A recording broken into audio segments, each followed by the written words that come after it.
Good morning, colleagues. Welcome to this staff development series. It is my pleasure to introduce to you a very distinguished person. I honestly do not know how I can describe him.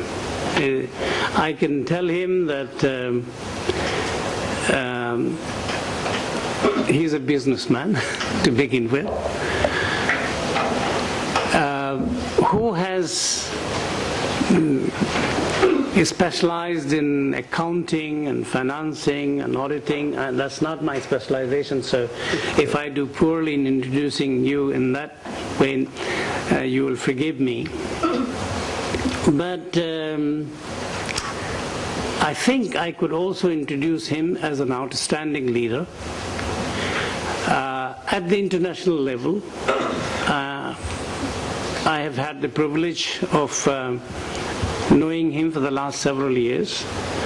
First as a fellow member of the UN ICT Task Force, where I found with him in the same group dealing with ICT and education.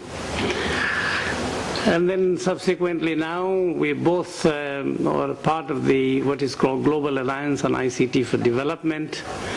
In the steering committee, he's in fact also in March or April of 2007, the Secretary General appointed him as the Deputy Chair of the Compact. But that is not, again, really doing justice to him, because his leadership qualities go much beyond working with international organizations and fora. I can say that it is only with friends you can say this, that I envy him. And envy is also, although a negative attribute, I mean in a very positive sense that I envy him. I envy him because of his unbelievable achievements. He's the chairman of what is called Talal Abu-Ghazaleh organization. And it is a Jordanian international organization. But the number of areas that the Talal Abu-Ghazaleh organization deals with is just incredible, from auditing, accounting, to information technology, capacity building, intellectual property rights, consulting in real estate. I mean, as diverse as you can be. So that shows that, I mean, essentially he's a man of vision. That, some of us have difficulty combining so many diverse fields and doing so well as to be the leader at the global level. But that is also not really an adequate description of this great personality. He's in love with music. I had a wonderful opportunity of going to the Paris Opera House once with him. And he enjoys opera, and I was told that wherever he goes to every city, the first thing he tries to find out if there is an opera house in that city. And he, in fact, has organized some of the great musical events in different parts of the world. I don't know where to start, frankly. This lecture is on ICT Capacity Building, which is a subject, which is a cut and dry subject, and something which is very vital and important to us. But in most recent months or times, he has also developed a knowledge society. Can you give the exact title? Arab Knowledge Society. Arab Knowledge Society. Arab Knowledge Management. Arab Knowledge Management, which also is it fits into so well on the overarching objective, as we all call it, overarching objective number 5. We always have to have a number for everything we do, and that is where the communication information technology sector has the lead role.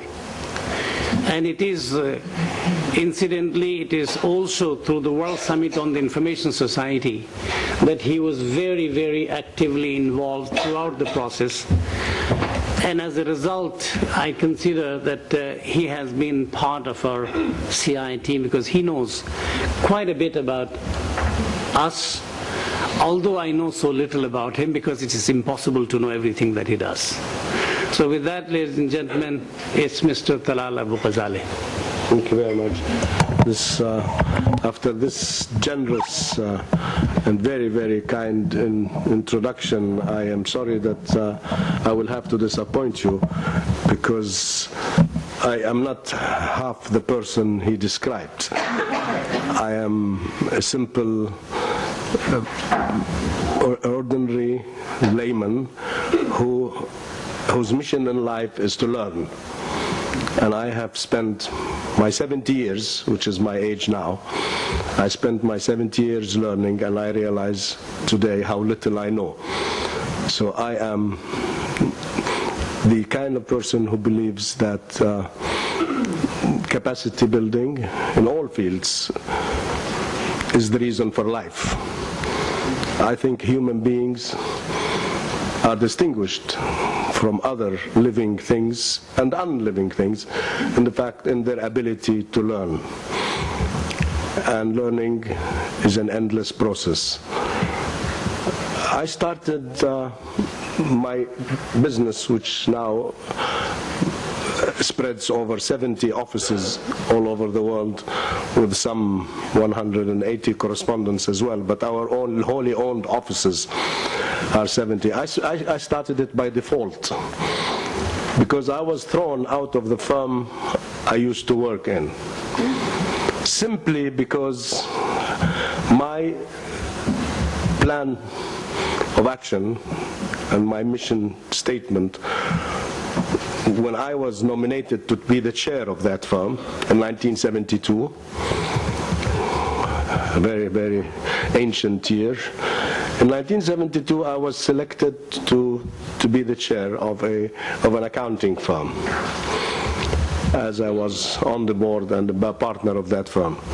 And I said, I will accept on condition you accept my strategy for running the firm.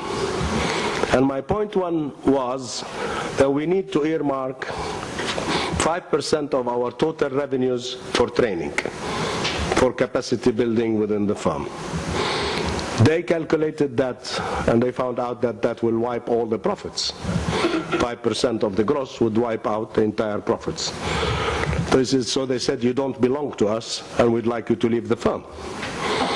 And I left the firm, and I started running my business out of my car. I didn't have offices. And I started from a very modest beginning to build an organization dedicated to excellence. Excellence meant capacity building within the firm to begin with, and secondly, a dedication to the community, where I work in capacity building of that community. So all our capacity programs and our mission statement, if you look at our website, since 1972 has not changed. That our mission is to help the development of the Arab world, because that's the area I serve initially.